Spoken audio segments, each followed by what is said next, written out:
Hi hello welcome to Bharat sports Telugu. T20 ప్రపంచ cup 2024 ముగిసిన తర్వాత టీమిండియా హెడ్ కోచ్గా రాహుల్ ద్రవిడ్ పదవీకాలం ముగుస్తుంది. నివేదికల ప్రకారం ద్రవిడ్ మరోసారి కోచ్గా కొనసాగడానికి ఆసక్తిగా లేనట్లు తెలుస్తోంది. దాంతో కొత్త కోచ్ కోసం బీసీసీఐ వెతుకుతోంది. ఇందుకోసం బీసీసీఐ ఇప్పటికే దరఖాస్తులను ఆహ్వానించగా మే 27 ఆఖరి గడువు. హెడ్ కోచ్ పదవిని బీసీసీఐ ఎవరితో భర్తీ చేస్తుందనే ఆసక్తి అందరిలో నెలకొంది. ప్రస్తుతానికి కోచ్ రేస్లో Stephen Fleming, Justin Langer, Ricky Ponting, Gautam Gambhir పేర్లు ప్రముఖంగా వినిపిస్తున్నాయి. అయితే టీమిండియా కోచ్ పదవిపై విదేశీ మాజీలు పెద్దగా ఆసక్తి చూపించట్లేదట. అందుకు కారణాలు లేకపోలేదు. టీమిండియాకు హెడ్ కోచ్గా ఉంటే కుటుంబంతో ఎక్కువ సమయాన్ని గడపలేమని రికీ పాంటింగ్ చెప్పాడు.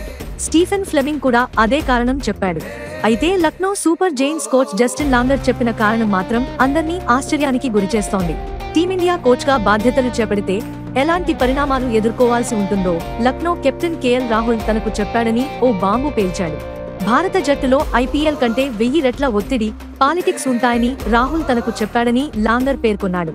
బీబీసీ స్టంప్ పాడ్కాస్ట్లో ఆస్ట్రేలియా మాజీ కోచ్ జస్టిన్ లాంగర్ మాట్లాడుతూ, భారత జట్టు కోచ్ పదవి అద్భుతమైనది, కానీ నేను పోటీలో ఉన్నట్లేదు.